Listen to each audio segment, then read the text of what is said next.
Good evening, members of the Council. Ladies and gentlemen, welcome to this evening's meeting of the South Eastern Area Planning Committee, held in the Council Chamber, Morden District Council offices. Agenda item 1, Chairman's notices. Recording of the meeting. Please note that the Council will be recording and publishing on the Council's website any part of this meeting held in open session. Fire. In the event of a fire, a siren will sound. Please use the fire exits marked with the green running man. The fire assembly point is outside the main entrance to the council offices. Please gather there and await further instruction. Health and safety. Please be advised of the different levels of flooring within the council chamber. There are steps behind the main horseshoe as well as to the side of the room. Closed circuit television. Meetings held in the council chamber are being monitored and recorded by CCTV. And a lift. The lift is currently out of order, so please contact Vicky Clark. Sounds a bit late for that. For any queries. Agenda item 2. Apologies for absence. Thank you, Chairman. Sorry. Go on, Tara, please. Apologies from Councillor Bell, Councillor Helm, and Councillor Skeens. Thank you, Chairman. Thank you very much. Agenda item 3, minutes of the last meeting found on pages 7 to 16 to confirm the minutes of the meeting of the committee held on the 19th of May. Anybody got any questions? No? Agreed? All right, thank you very much. Agenda item 4, disclosure of interests, and it's slightly changed. It's to disclose the existence and nature of any disclosable pecuniary interests, other registrable interests and non-registrable interests relating to items of business on the agenda having regard to paragraph 9 and appendix B of the Code of Conduct for members. And members are reminded that they are also required to disclose any such interests as soon as they become aware should the need arise throughout the meeting. Any members? Councillor Mrs. Sorry, brain's gone. Wendy. Councillor Dewey, I'm sorry. offended. Yes, Wendy, it's all right. Any teasing. Just that I'm a member of Essex County Council. I'm declaring a non-pecuniary interest because they're a statutory consultee. I've looked at today and I don't think there's a problem, Chairman. Councillor Stamp signing off. Any other members? In that case, we move on to agenda item 5, the Millfields Caravan Park, to consider the report of Director of Service Delivery.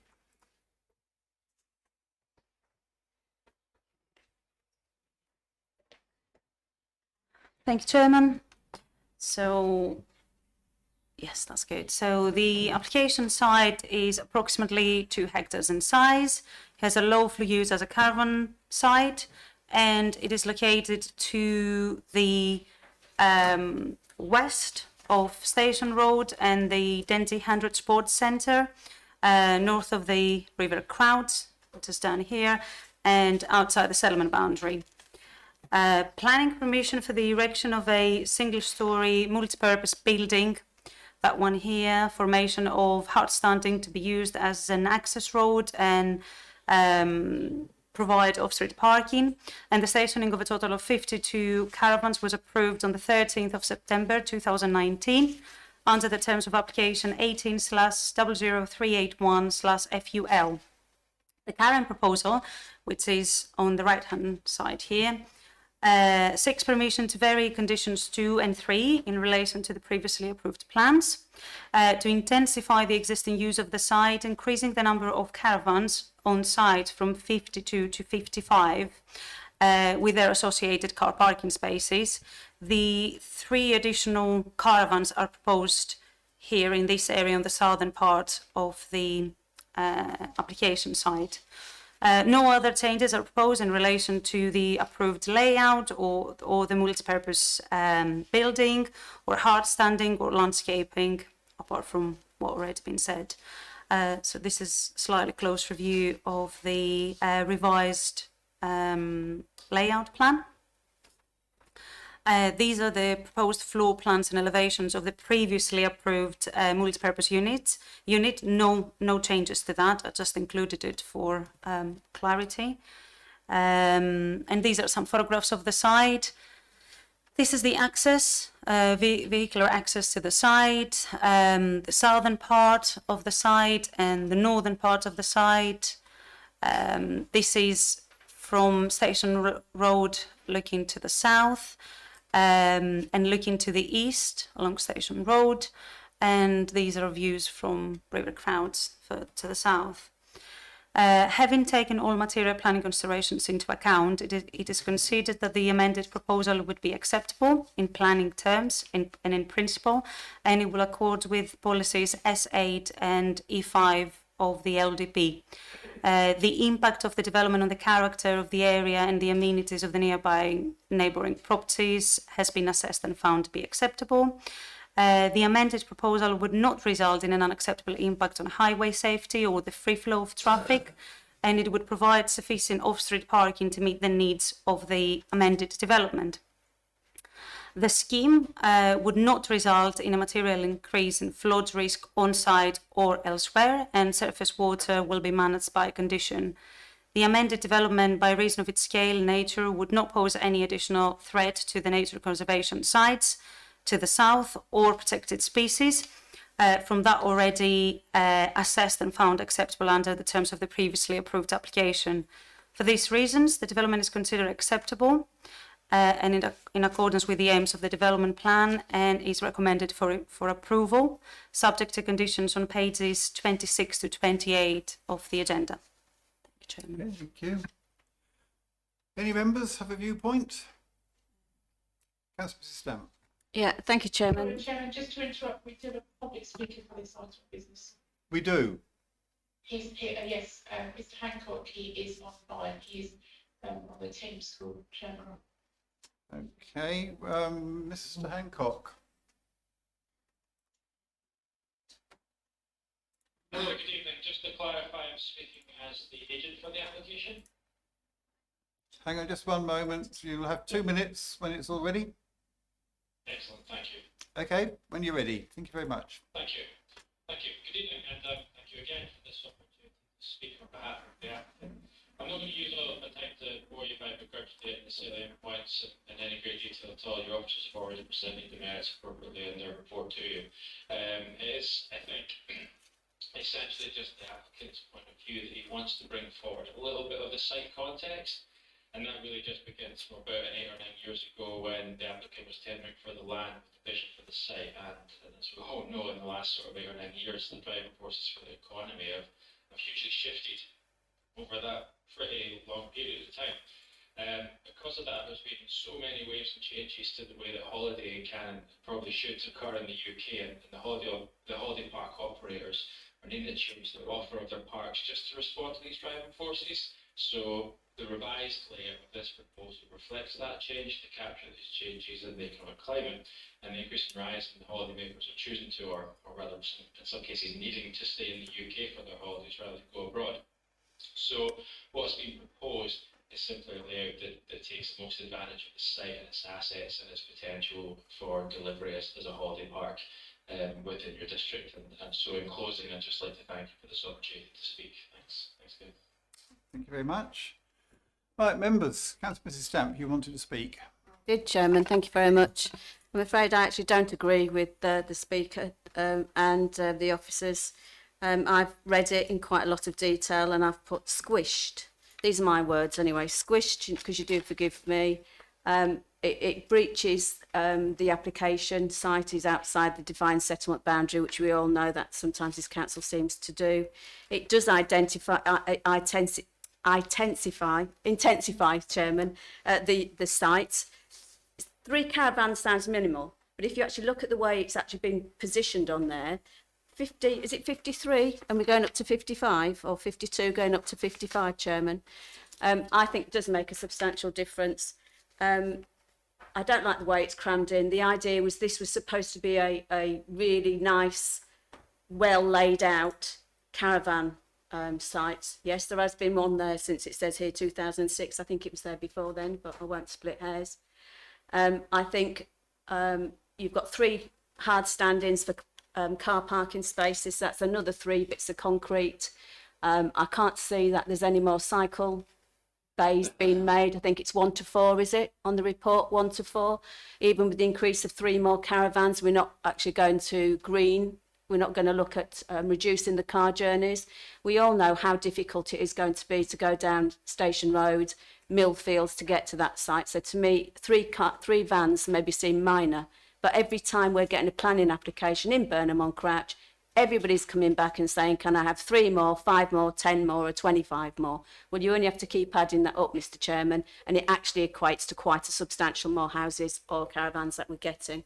So I actually don't support that at the moment. So if you just bear with me, got a couple more things if I can find them. I don't agree it's not going to impact on the ecology. I think it will, because more people equates to more usage, more, I don't know, carbon dioxide coming or monoxide coming into the air. I like the way the developer or the agent turned around and said they were driving forces of the economy, and it makes it sound as though they're doing us a favour by putting more caravans on that site. I don't think they're doing a favour to anybody but themselves and their own bottom line. I think this council has been very, very accommodating throughout the whole of this length period, and I think Burnham residents have had quite a raw deal on this. I won't be supporting it. I'm sure it'll go through, but I won't be supporting it because I do agree it changes, and squidging in extra caravans. In a month's time, we were going to squidge all them up to get a little bit more space, and I think it changes the layout, and it does intensify the site, Chairman. Thank you. Thank you. Councillor Mrs. Hull. Thank you. Also, I'm talking on 5.4.1. It's got horse riding routes. I just wondered where the horse riding routes are planned to be. 5.4.1.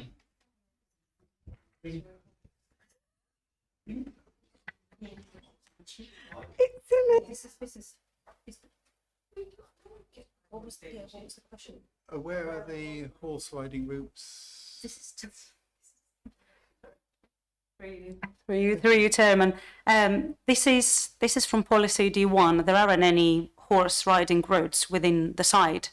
This is what policy D1 seeks to include in terms of vehicle and cycle access. But that doesn't necessarily mean that every single site will have a horse riding route that traverses the site. This one doesn't have one at the moment. But you, This is the policy. This comes from policy D1. It's not. It says that we will make provision and we will protect them, but that doesn't necessarily mean that every single site will have one. yes, why hasn't it got one? Never been applied for, I suppose, in the original application.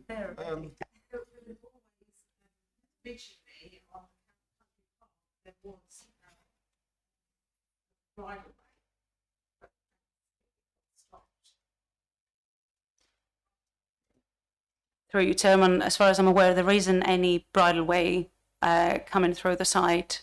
I'm not aware of that.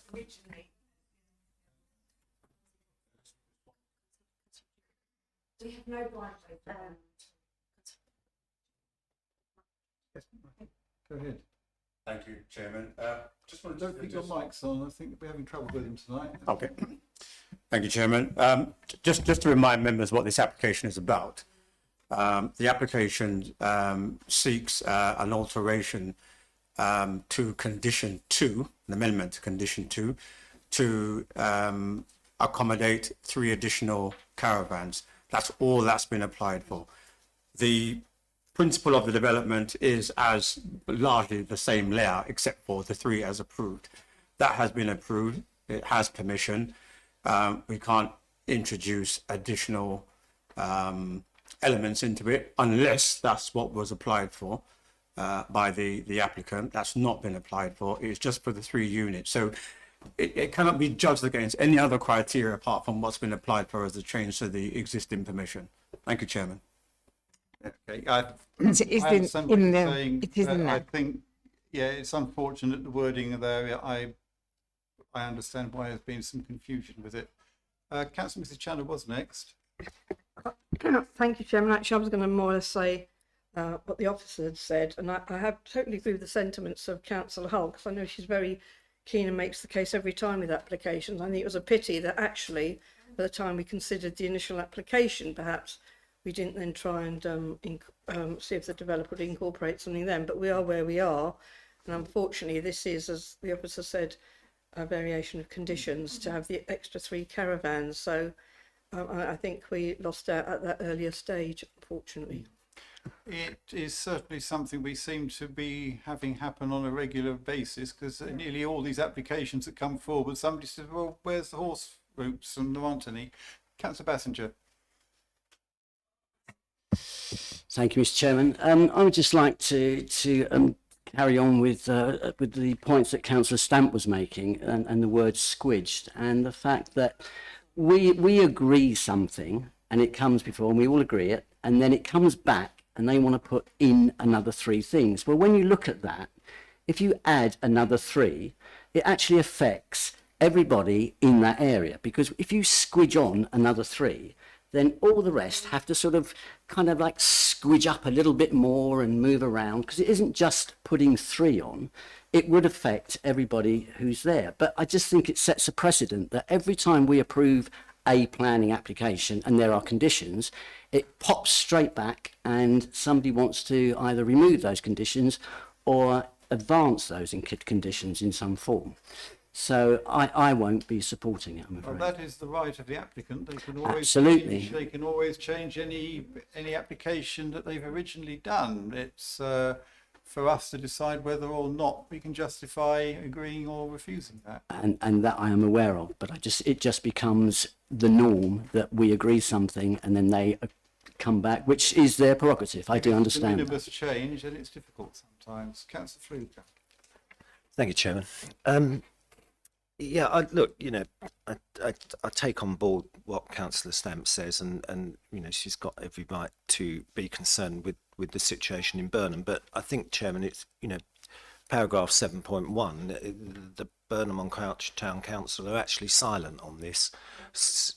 So at the end of the day, Chairman, we know that we've got a town council in Burnham, and they've not even commented on this. So I think that needs to be given a certain amount of weight.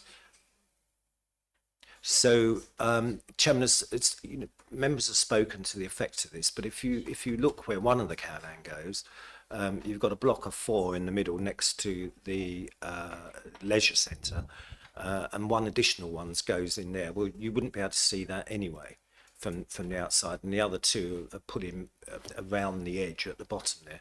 And the interesting thing also is looking at that, Chairman, is that the caravans on the previously approved actually appear to be much larger than the proposed ones. Now, look, amongst my great wealth of knowledge, Chairman, I don't have an algorithm that shows you how many people stay in a caravan, but if they become smaller, one presumes they're less. So I would have thought having another 3, does it make a huge effect? I personally don't think so. That's the view that I share with the officers, Chairman. So I think, I think that the applicant, and I always find it amusing, Chairman, when a Scotsman speaks to economics, but I suspect the economics of this is as much to do with Birches making this profitable. And while I speak to that, Chairman, I really do think that we should have all applied for a dispensation on this, because this is council property and we should have a dispensation to vote on this. So, Chairman, I think we should take that en masse now as read, because otherwise we couldn't make, well, we can't make a decision in theory because it's our property. So there should be a dispensation there, Chairman. And all of that said, Chairman, I think when you look at the effect of this, the officers are correct, and I would therefore propose, Chairman, that we agree the recommendation of the officers. Thank you.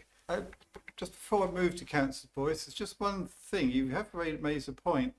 I don't know if we can define the size of these caravans, because as far as I'm aware, the size of a caravan is stipulated in planning law up to a certain size. So it depends how they want to, if they want to cram in a load of big ones, we've got no say on that compared with putting in a load of little ones. Chairman, if you allow me to come back, I think you make a valid point, but we have to give a certain amount of weight and credibility to what the applicant is providing. And if you look at that, you can see the caravans at the lower end now are smaller, where they're proposing the changes compared to elsewhere.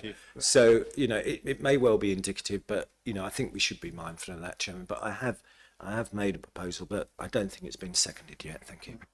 Anna, did you wish to come back on that? Yeah. Through Chairman, yes, that's right. There is a maximum size in terms of the caravan sizes, but then we approve a layout. On the layout that we approve, there are dimensions on the caravans. That's all I wanted to point out. Councillor Boyce. Chairman, there's other legislation that I believe deals with caravans about the spacing between them. So that I'm sure would cover it. As to Councillor Fluker's concerns about us having the ability to determine this application and other applications on the council sites, I can assure him that it's perfectly all right. We don't need a dispensation. We have been doing such for many years. I'm not so concerned about the additional caravans on the site, but I am interested in condition 3, which under 317 says that the development hereby permitted shall be only used as ancillary to the caravan park proposed as shown on approved drawings, etc., etc., and for no other purpose, including any type of residential accommodation at any time. Now, I don't know whether the officers have referred to this in the report, but I seem to remember we actually made a conscious decision to put that condition in. And so what assurance can we have that a permanent caretaker won't move in or something like that? Okay, thank you. Through you, Chairman, it's not extensively discussed within the report because this element of the proposal, the previously approved proposal, has not changed. So the multi-purpose building was previously assessed and found acceptable, and there is no change to that. The condition is imposed because, just to give a little bit of a history, originally there was a proposal for somebody to be staying on site, but then for flood risk purposes, we've considered that unacceptable at the time, so that's why it's been removed. So this condition is here to secure that no one will be living on site permanently. Okay, thank you. Councillor Bassinger. Thank you. Just to go back to those modellings, as you can see that all the caravans on the left-hand side are all sort of the same sort of size, and then when you go to the right-hand side, the proposed area where the new caravans are going, they've all been minimised. And I was just wondering, has the agent or the applicant indicated that they will be smaller caravans, or is it just a sort of an illusion? Can you see what I'm saying? I mean, is that actual, are we looking at an actual thing there? Are they sort of proposing different sizes of caravans, or is that not?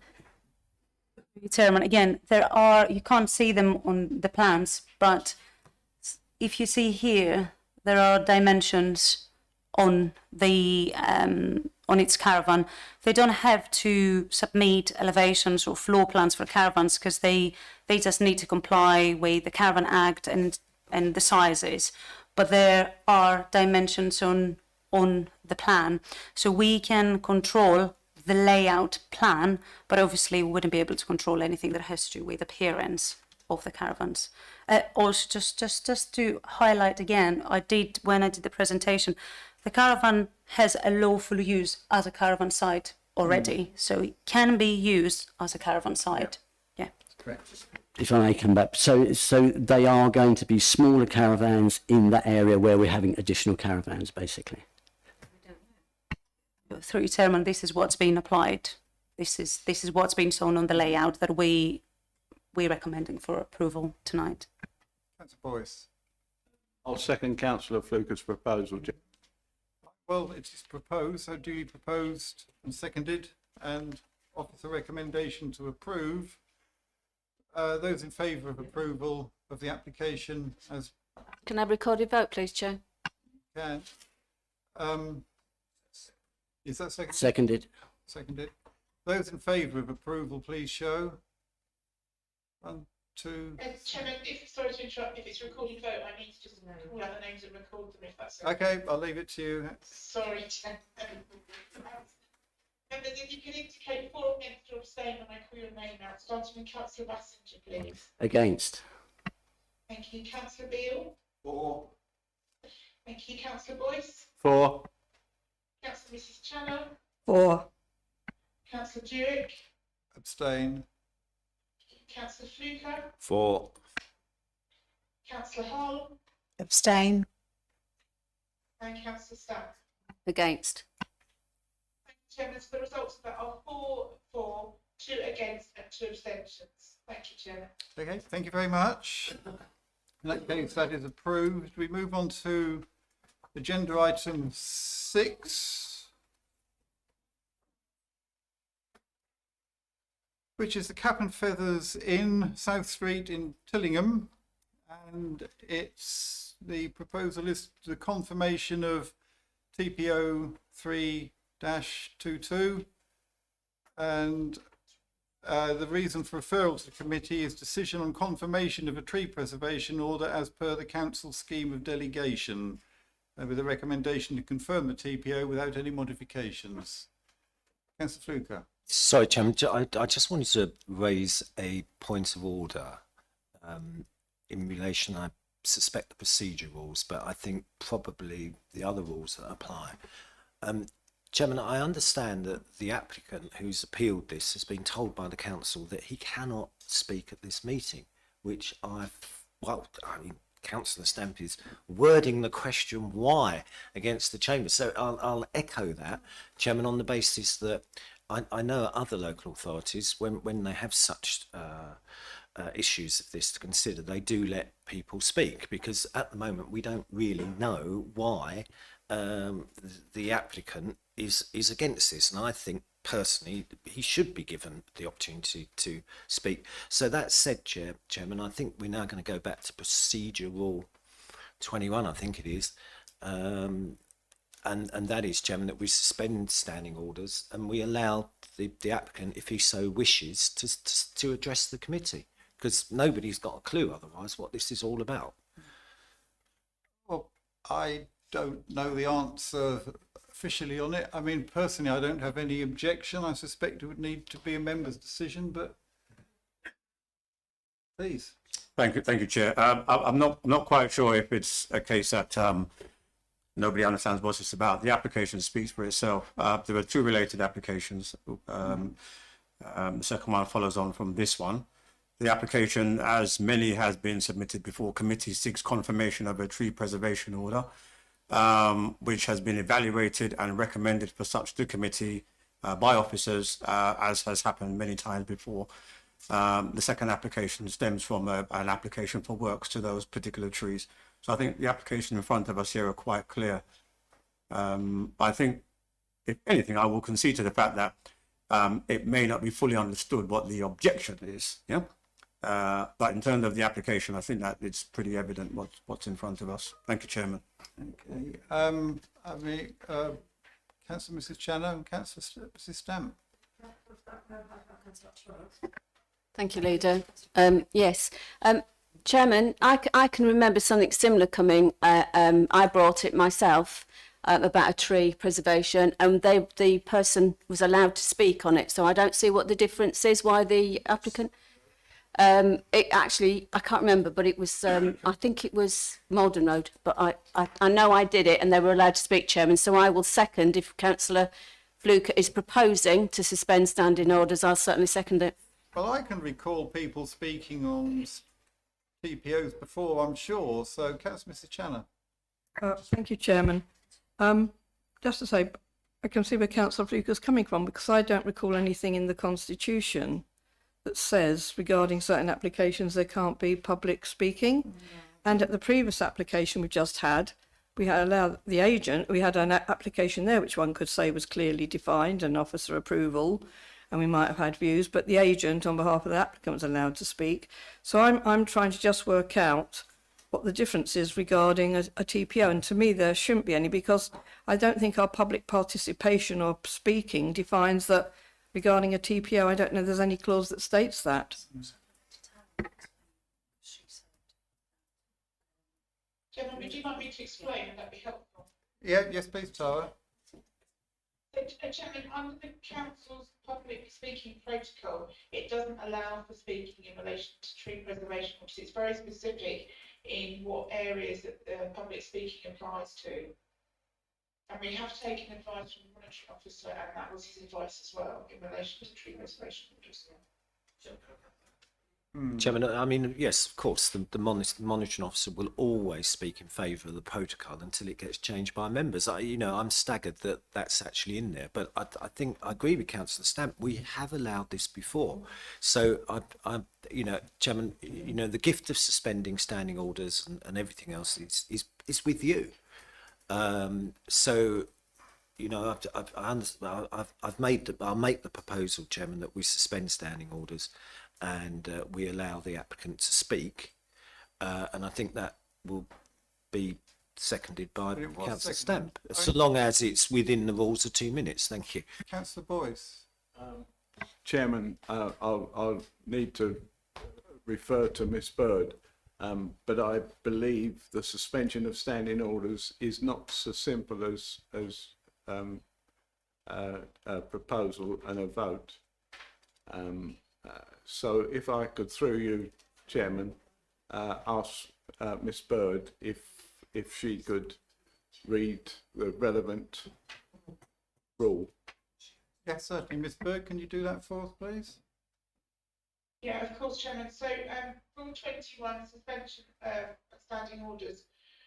It says all of these procedure rules except numbers 7.3, 13.4, 13.5, 21.2 may be suspended by a motion on notice or without notice if at least 16 members of the council are present by the consent of a simple majority of those members. Suspension can only be for the duration of the meeting. And then the second paragraph in relation to that relates to amending the procedure rules. So, Chairman, can I ask Miss Bird, while she's got it in front of her and looking very intensively at it, does this fall? You mentioned some paragraphs that you can't apply Rule 21 to, but my feeling is if you suspend the procedures rule, the 16-member rule doesn't apply, and which then begs another question, that if you want to suspend standing orders for any of the programme committees, then you wouldn't be able to do that. So I'm sure that's not what that rule actually means. It seems to be relevant to the council on its own and not to committees. Perhaps to be helpful, what might also be useful for members to be aware of, in respect to the public speaking scheme, it does say that the ultimate management of all public participation facilities, including time limits, will be entirely at the discretion of the council or committee chairman. Councillor Boyce. It would seem to me, Chairman, that in this committee of 11, a majority of, not a majority, but a total number of at least 6 members of this committee would have to vote in favour of that. I'm, as it were, pro-rating it down from the 16, and that obviously also will include those absent. So it's got to be 16 members present. So that would be 6 members. 6 members of this. There's hardly 6 of us well, here. There's 8 of us present tonight. So can I ask for all those who would be in favour of suspending standing orders for this item to please show? 1, 2, 3, 4, 5. I'll be the 6. That will. In that case, we should hopefully be legal and above board. Right, Anna, are you?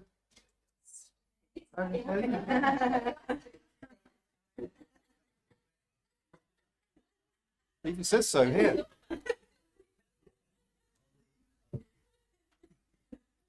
Hayley, please present. Thank you, Chairman. This report seeks confirmation of a tree preservation order for a group of 3 silver birch trees located to the rear of the Cap and Feathers Inn, South Street, Tillingham. Okay. So, the trees are located in this little circle here. There's a group of 3. There's an aerial view of the trees. These are some photographs of the trees at various places throughout South Street and Vicarage Lane. So this is from within Vicarage Lane looking east at the site, to the rear of the application site. This is a little bit closer to the rear. This is to the side of the application site within Vicarage Lane. There's a close-up of the 3 tree trunks. This is a view of the trees from various places within South Street. Trees are indicated with little arrows. Some more photos from within South Street. Oh, and that was the end of the presentation.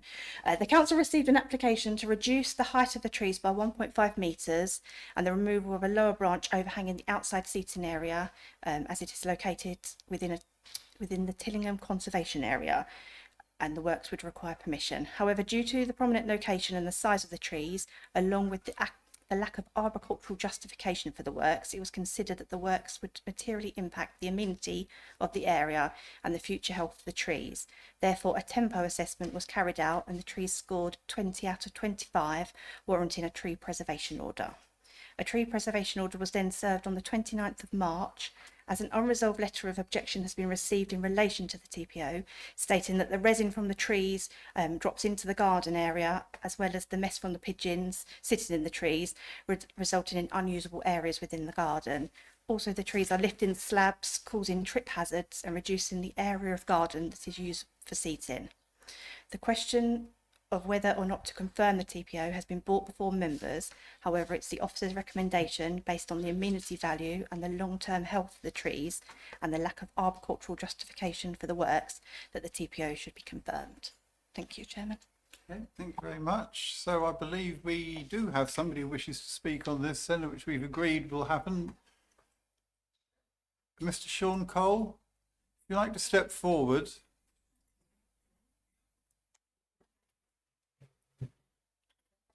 You, under the rules of the council, you have 2 minutes to say what you wish to say. No problem. From the 2 minutes starts from the moment you start speaking. Right, thank you very much for letting me do this. I just, 1 minute. The trees, there's 3 trees here planted within 1.5 metres long by 1 metre wide. So, and there are some 18 inches round, all of them. So they're very bunched up in one group. Now, I've had confirmation that in 1976, these trees were about 15 to 20 feet tall.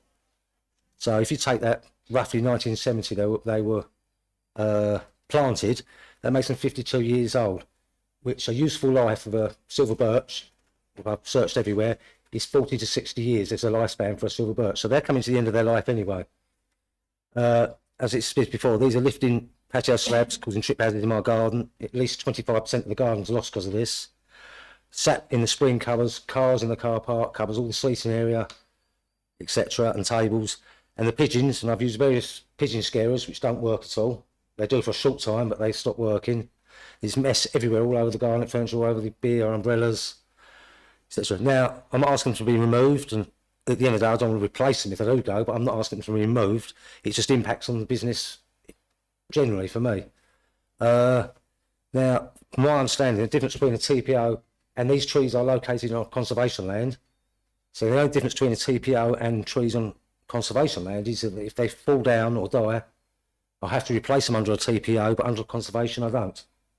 So I don't see the reason why, because I don't want to replace them. And both need permission to prune it, so I can't do anything to these trees without getting the council's permission.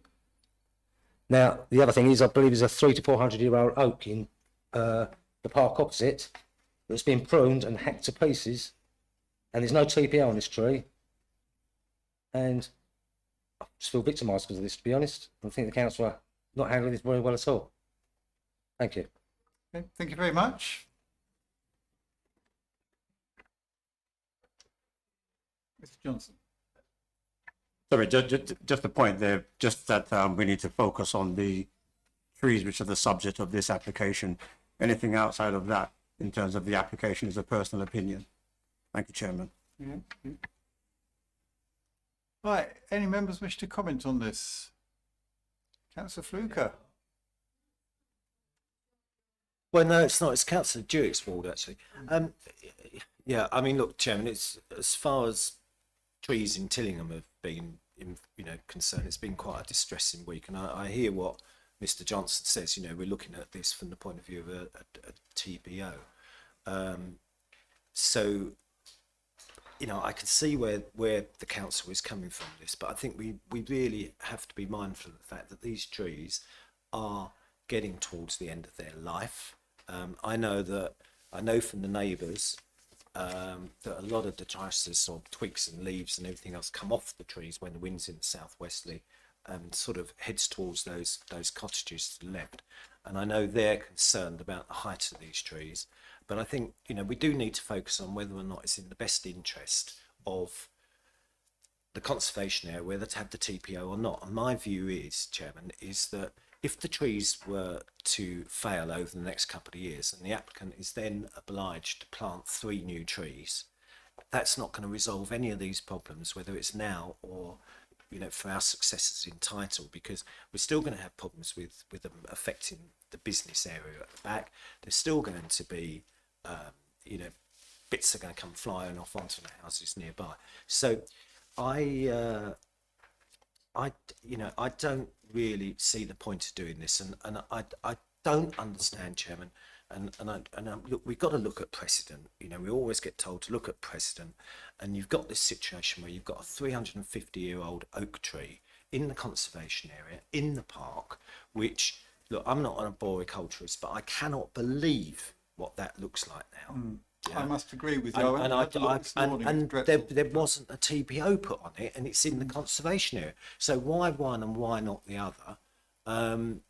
Chairman, I will not support putting a TPO on this because I think it will be totally counterproductive, and there is absolutely no gain to the conservation area or this council to do it, because the only difference will be is if the tree dies, it's got to be replanted, and then the applicant will come back and say, well, actually, no. There's just so much time seems to be invested in this. I mean, since this application came in, I think in February, I think the report says 4 months ago, that tree's probably grown a metre. So we got to the stage where, it's taken so long, the tree's larger. He's going to be making another application next year. I can't support it, Chairman. I really cannot support it. Thank you. Thank you. Mr. Johnson. Thank you, Chairman. Just as obviously some comparison in approaches have been drawn with this tree elsewhere in the area in Tillingham. Just for clarification, that tree or the works of that tree is part of a maintenance program, of which this round of works of those trees are not the first works of those trees. Back in 2014, the trees were similarly pruned in that particular way, and then it's grown to what it is. So that is the reported record of the works that have been carried out to those trees. So I just wanted to make that particular point. And I think, we also need to be aware of the consistency of the decisions we're making, because arguments about, leaves falling and, tree sap and probably birds in the trees have been made by many an applicant on applications for trees in a similar situation. And these have been discounted for the greater good of the trees, which we consider to have high amenity value through an established regulatory assessment system. So it's not something which is just plucked out of the air. It is something which is quite definite, and it's a standard which we use in terms of all these applications that come to us in that way, and to which in many cases, or at least all the cases I know, we do give great weight.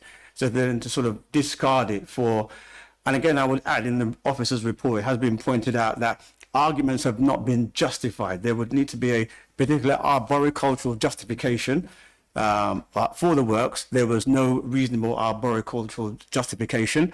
There's been no evaluation of the impact of the tree roots in terms of the area. Now, I'm not saying that there isn't any, but it just hasn't been demonstrated.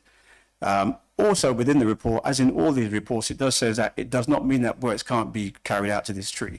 It does not mean that if there's justification that comes later on, if the tree is protected, you know, an alternative way of managing the tree can't be considered. But to take that away at this stage for a tree which figures quite highly, I mean, I've been here where we've had trees which have, you know, they've had 15 on the tempo scheme out of 25, and we consider that to be quite highly valued. This is 20 on the scheme. So I'd be quite concerned about how we take a decision on that basis. Thank you, Chairman. I mean,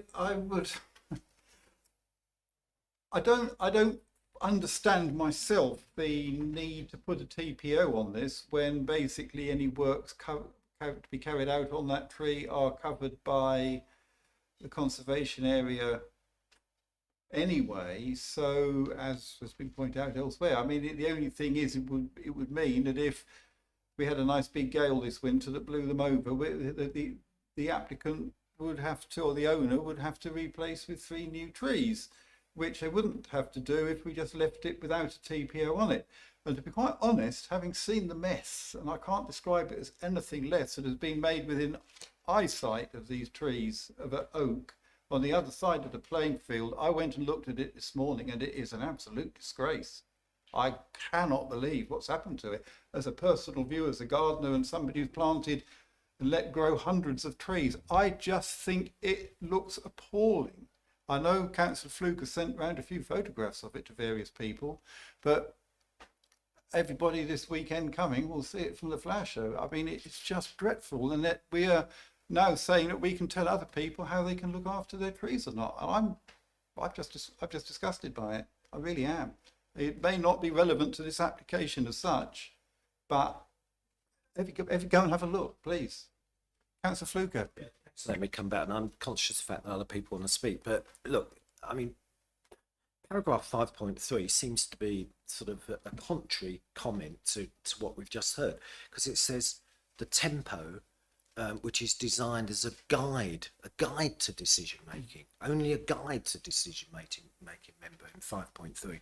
But Mr. Johnson talks about consistency. Well, I mean, members of this committee will remember Mrs. Babs Owers, who I know is known to you all from a place called, if I've got the Base Camp, Riverside Road, where this council tried to put a TPO on a tree in the conservation area, a Leylandii conifer, yeah, which was like these, very near the end of their life. And from the point of view of consistency, this committee refused it, and I believe quite rightly.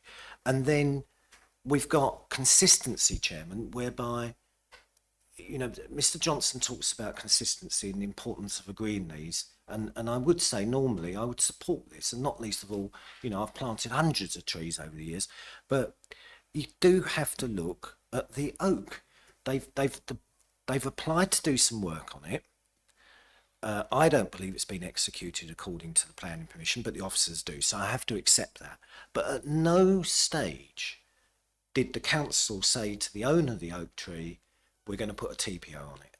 And that oak tree, in my mind, is so important that, and why no TPO has been put on it since this work's been carried out, I'm sorry, I don't get it. I don't think this is consistent. And, you know, I think we're treating this person differently, I think, to other people. So I stand by what I said, Chairman. I don't think this committee should agree the granting of a TPO. Thank you.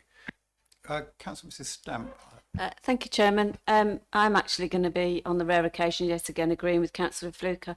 I see that. I don't get used to it because I'm sure it won't continue. That's what planning meetings are for. Yeah. But I see it as a sledgehammer to crack a nut. Is a good old northern saying, I think, and I think we're being heavy-handed.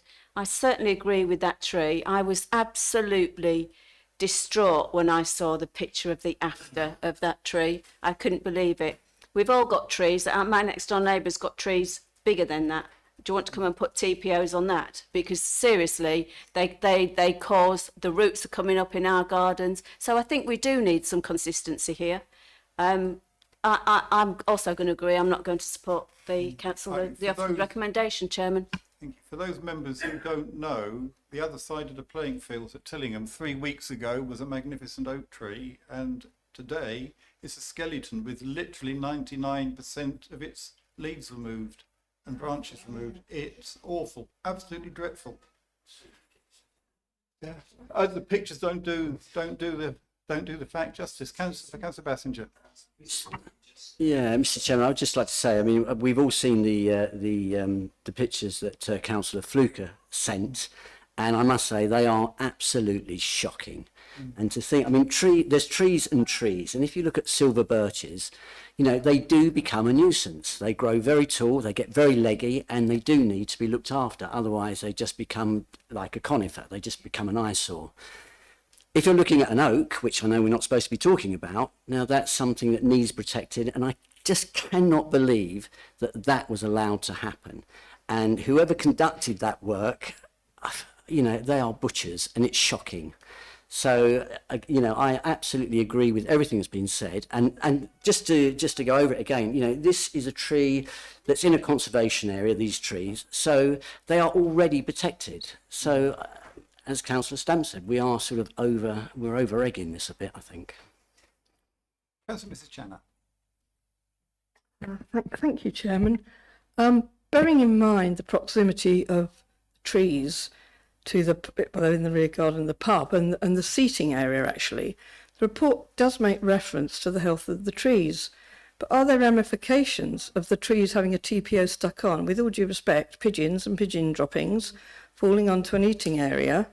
I mean, I'm just wondering if there's any associated issues there that then may put an onus on the council should we agree to a TPO. I know that might sound off the wall because I don't know enough about these, but we're talking about health of trees. What about health of patrons to the public, to the pub, and sitting in the garden, and there's a tree in close proximity whereby they're eating, or I know that the owner might have a responsibility to clear a table or what have you, but it's easier said than done sometimes. So I'm wondering if there's any health and safety issues by association. Well, many years ago, I went to Merriswood Agricultural College, which in its day was one of the best, if not the best, arboricultural colleges in the country, and all members of all courses did a crash course in the other courses. So one day we did trees, and I remember a lecturer down there, one of the tree lecturers, saying that no tree should ever be planted or allowed to grow within falling distance of a dwelling or place of habitation, because a big tree will go straight through a building from top to bottom. So just in passing. But anyway, has anybody else got anything to say? Or? If I may, I mean, again, here we're not advocating that these trees are going to be chopped down. All we're saying is, we just want them. You know, they could be looked after. And that's correct. I think that's the proper way to behave with trees. They need pruning. Simple as that. Mr. Johnson. Thank you, Chairman. Just the very last point there, just in terms of what Councillor Channer was saying, I think it's more the case of where are the tables placed rather than where the tree already exists. Just wanted to just sort of make that point, because if we work on the basis that a beer garden is so positioned around the tree, but then the tree becomes a nuisance, does it not raise the question of where are the tables meant to be there in the first place? Or could there not be somewhere else on the side? I just wanted to make that point. It is a pub garden. And I suspect the tables may have come before the tree. It's a bit chicken and egg, that one, isn't it? I think, Chairman, I'll have to invite Mr. Johnson to have a look at the garden. It's not very big. But anyway, members, we are being asked to confirm the tree preservation order without any modifications to it. Do members wish to agree to confirm it, or do you not wish to agree to confirm it? I'd propose, Chairman, that we don't confirm it on the grounds that we think that I think one, that the trees are afforded enough protection by virtue of the fact they're in a conservation area, and I think with all seriousness, Chairman, they are getting towards the end of life end, and I think it would burden the owner of the property if they had to replace them in the future, because it's not going to alleviate the problems. So, Chairman, that is my proposal. Thank you. Okay, is that seconded? That's seconded by Councillor Mrs. Channer. Mrs. Channer? Mrs. Stamp, I'm terribly sorry. Major brain fade tonight. We need the board out.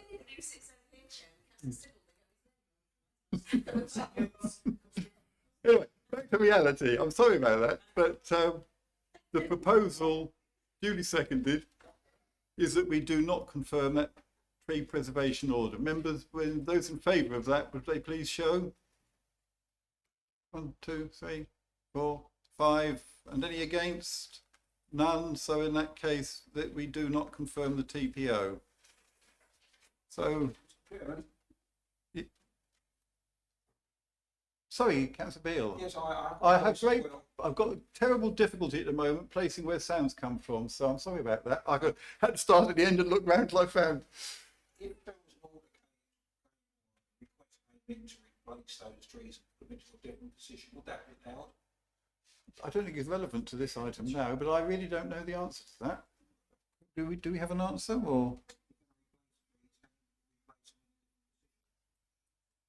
Thank you, Chairman. That can be considered, obviously, on its merits and subject to all other factors. Thank you, Chairman. Okay, happy with that, Mr. Beale? Right. We move on to agenda item 7, which again are the same trees. And it's Cap and Feathers Inn, and the proposal is to crown reduce, I think it's just one of these trees, by 1.5 metres. There's 3 trees in the group. It just mentions G1 here. Yeah, that's the group of the 3. That's Oh, I see, right. The So group, it mentions group the group. mean Okay, 3. right. Okay. But we should add that this TPO is only dependent on the confirmation of the TPO. Otherwise, this application falls away because we can't approve or refuse works on a tree that doesn't have a tree preservation order. So this would have to come back as a separate application to the council for work to be carried out. It would have to come back as an application as works to trees within a conservation area, because they're obviously located in a So conservation at the area. moment, the trees will not be touched, and there can be no permission granted for those trees this Okay, evening. right. Members happy with that? Well, not really, Chairman, because, you know, by the time we get this back to South East Planning Committee, it's going to be another 8 weeks, I Yeah, I suspect. don't think it would come necessarily to South East. would it? And by then, the trees will have grown another metre, Chairman. So perhaps we can have some clarity. I can see there's a deep conversation about what would happen to this. I mean, Chairman, while they're discussing it, Tillingham Village Council doesn't have any views on this at all. In fact, from what I heard, they were quite keen on having them reduced in height because of everything that's going on. But Chairman, I'll give way to the officers who are about to tell me this can be decided tomorrow. Through you, Chairman. TC applications can't be called into committee. They're determined by under delegated authority due to the legislation, so you can't call it in. It can only be TPO, WTPO applications or confirmation of TPOs that can come to a planning area committee. That being the case, because, you know, I must admit, when I looked at the reason why I called this into committee was because of the conditions. So I hope you'll just, you know, afford me for a moment for the benefit of the officers. For the benefit of the officers. That's it. I've got your attention now. So, no, that's fine. One of the conditions was the fact of using a mobile platform to do this, which in that location would be absolutely horrendous. I appreciate that the tree, if somebody climbs it or whatever, that yes, it can do some internal damage, and we know they are brittle. But I think you should be mindful as to the location, and perhaps rather than having a mobile platform which generates all sorts of other problems, whether or not we could clarify a condition that says that they can be pruned to 1.5 meters, which I think you agree in principle anyway in this report, but in such a way as the tree isn't damaged. And that then allows, for example, the scaffolding to be built on the other side, and it then doesn't mean that the applicant has got a huge cost, because I can see the applicants coming back next year and saying, well, I'm going to have to do this again, but perhaps the council can help with the costs because it's grown so much during this period of time. But I would be grateful, Chairman, for the benefit of the applicant who's here, if the officers could indicate, bearing in mind they've done everything for this report, whether or not they can indicate how quickly they can make a decision and issue a decision notice on these works. Thank you. We can't add conditions onto TC applications. There isn't a facility for that. It's done under a legislation, so we can add it onto a WTPO application because it's a protected tree, but we can't put that onto a TCA application. The TCA application that was received, which resulted in the TPO being served, the decision of that application was the TPO being served. So we would require a new works to a tree in a conservation area application to be submitted, and it would have to go through the 6-week consultation period before a decision could be issued in line with the legislation. We can't change the decision on the previous application because the decision was made to serve the TPO. Chairman, I'm surrounded by disappointed faces, but I think one thing's sure, we've all learnt a lot tonight. We should be grateful for the officers for putting us all right. Thank you. Okay, my members, anybody else want to discuss that in any shape, form, or no? In that case, we'll move on to agenda item 8, which is any other items of business which the chairman decides are urgent. I have none. Councillor Mrs. Stamp. Chairman, just to let everybody know that the IT team have finished at Burnham Town Council offices for South East Planning to go back there. Hooray! They brought the keys back to my house at 6 o'clock tonight, and they're all done and ready to go. So when we meet next, it'll be in It should Burnham. be at Burnham. Super job. Thank you very much for that. In which case, I close this meeting at 8:30 precisely. Thank you very much. Well done, Chairman. Well